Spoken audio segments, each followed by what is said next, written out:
Friends, बनाने जा रही हूँ आज मैं इस पत्ते से पकोड़ा। आप लोग बताइए ये पत्ता कौन सा है।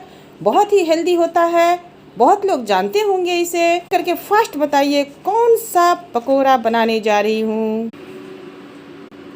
इसमें डालूंगी बेसन, हींग, साबुत धनिया, अजवाइन, कलौंजी, राधुनी, नमक, लहसुन, मिर्ची, अदरक का पेस्ट।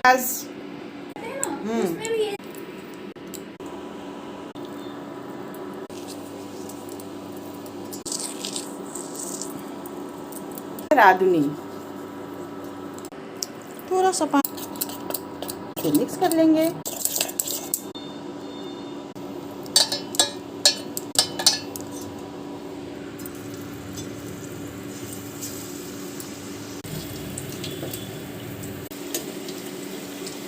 गया है मेरा पकोड़ा, निकालती हूँ अब इसे।